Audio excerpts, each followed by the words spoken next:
Hi, we are Team 4, comprised of Kenley Maldonado, Sean Kim, Tony Hosh, and Ravina Chalmers, and we are presenting to you today wearable technology industry analysis with a primary focus on Fitbit and its transformational processes.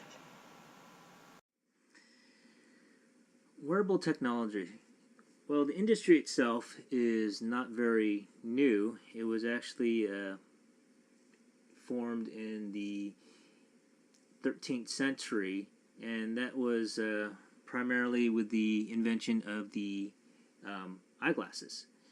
And this particular industry did not really see a major growth until after the Industrial Revolution, and that was primarily due to the fact that during that period of time, it was master craftsmen that painstakingly handcrafted these lenses along with the frames to support them to sell to the ultimately the wealthy because of the long process. Now, if you jump ahead to the past 5 years with the development of the mobile smartphone and its applications, along with the new development of radio frequency technology, mobile devices have actually taken a good foothold in the market nowadays, and primarily that's due to the ability of having a watch, a ring, or even some sort of fitness tracker that could actually send data out to your mobile device and make it into some sort of meaningful data, or even with these devices that actually have any interaction with the phone where they can actually give commands or be able to display certain data like emails or any sort of alert notifications or anything like that. So as you can see here is that in the 2015, about $15 billion in U.S. sales occurred for these wearable devices, particularly in smartwatches, fitness trackers, or even other peripherals like hands-free sets. But I'd like to also discuss about the Pastel analysis. Well, based upon our Pastel analysis, there are definitely some political issues, particularly dealing with security. When the data actually gets sent out, who owns it, where does it belong to, how are you going to keep it secure? Those are the questions that need to be answered. Along with that, we also took a look at the economic portions of it. Well, the economic, actually, these particular devices could be implied into a lot of industries. For example, law enforcement. If you take a look at law enforcement, being able to have these devices to track people or even track criminals in that case, these kind of devices would actually be an invaluable tool for those law enforcement agencies. The social aspect of it is that with technology is any social aspects where it changes. Technology can always change society in any case. Take a look at the internet. In the earliest forms of the internet, the laws were not built for them, and until certain situations happened, that's when the laws started to become more and more specific to those needs. The technology aspect and the environment, obviously the technology is going to expand and things are going to grow. The ecological implications are as it would be for any sort of phone that you have to dispose of. Most people don't know, but some phones actually have the lead soldering, and those need to be properly disposed, or even the lithium-ion batteries. The legal implications are also a factor. Things that can change with certain laws may actually have a implication. The way that we have to control technology. Fitbit is transforming the way millions of people around the world realize their health and fitness goals.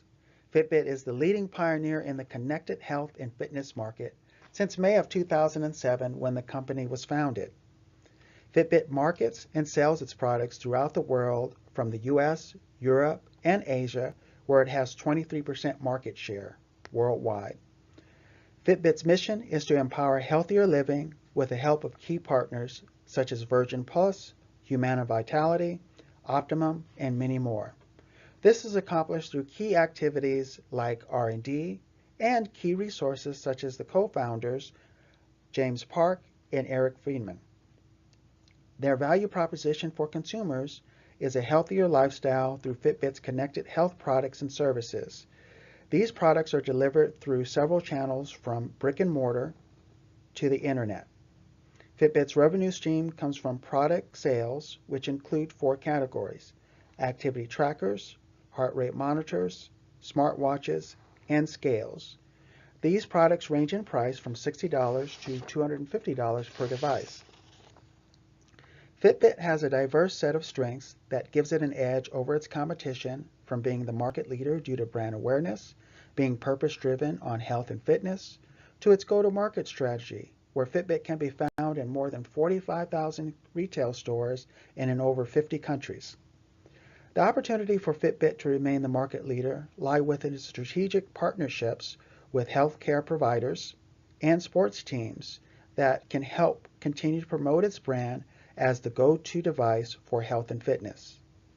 Overall, Fitbit has a strong position in a very competitive industry and can continue to lead the market against the threats of new entrants competing on price, or strong brands such as Apple that has a diverse product ecosystem.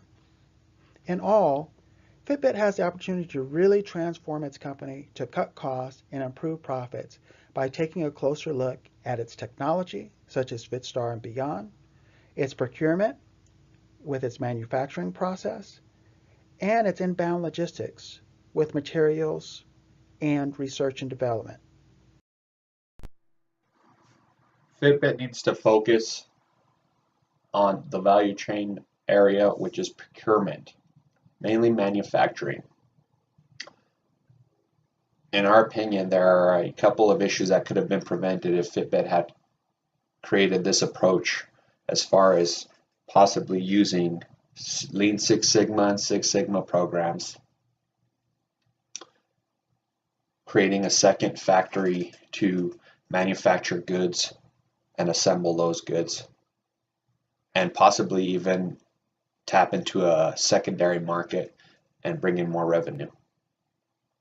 Some of the issues that Fitbit has had are quality control issues, which have to do with the materials that they produced in their products, manufacturing issues, which ultimately led to a $50 million loss in revenues, only on having one singular option as far as which plants to go to, and they have a huge lead time of up to 45 days from when the product is started to when the product gets to the consumer. Ultimately, what we want to do is have some resolution and goals, which are better quality control, add another factory,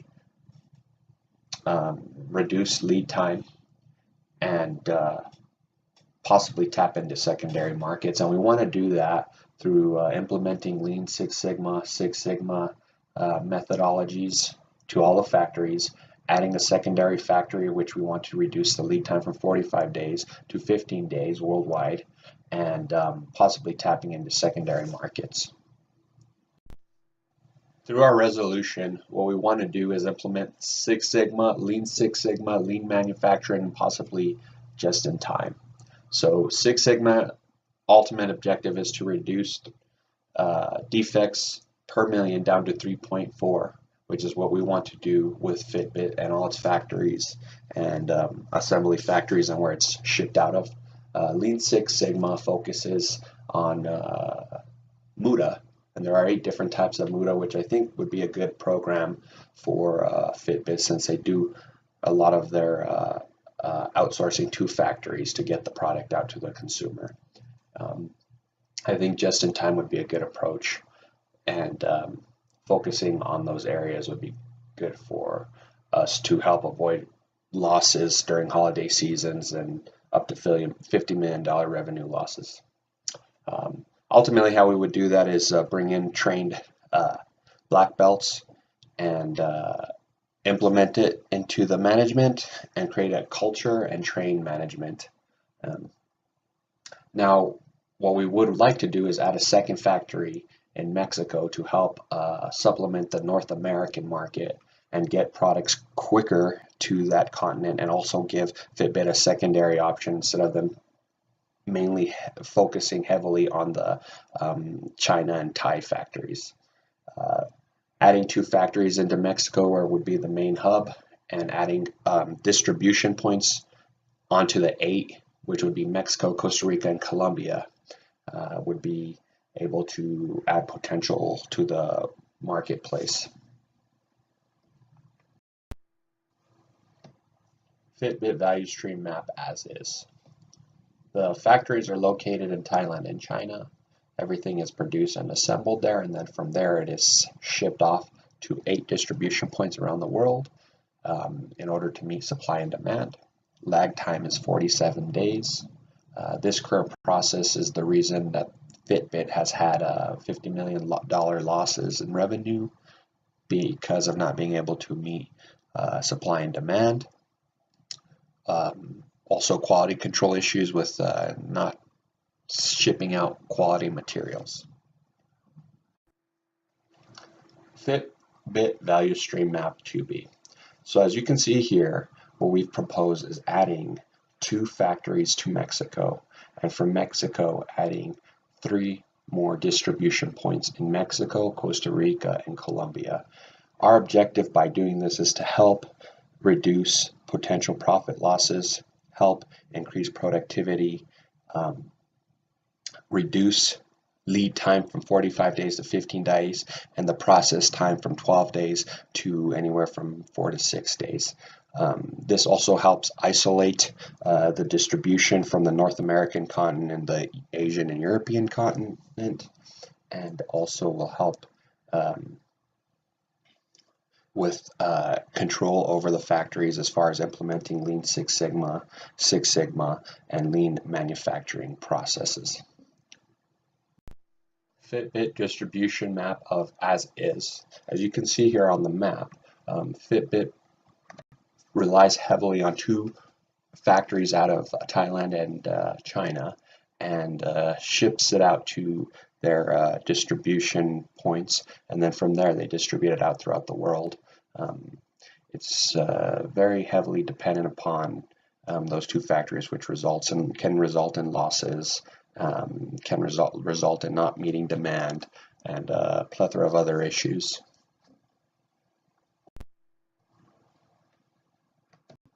Fitbit distribution map of 2B. As you can see here, by adding 2 factories in Mexico, we can actually get the distribution closer to the Boston distribution point, which means reduction in lead time and processing time.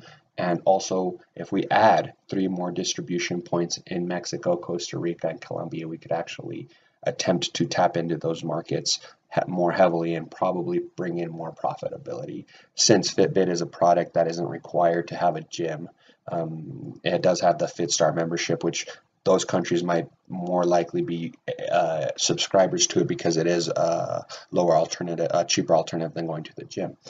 You can see that we also kept the distribution routes in Europe and Asia, India, and we feel that those 2 factories could supplement that marketplace, and we feel that this distribution 2B is a more effective and efficient way, and also can provide more control, and Fitbit give them alternatives and a secondary option to go to instead of just relying heavily on Asia and Thailand markets.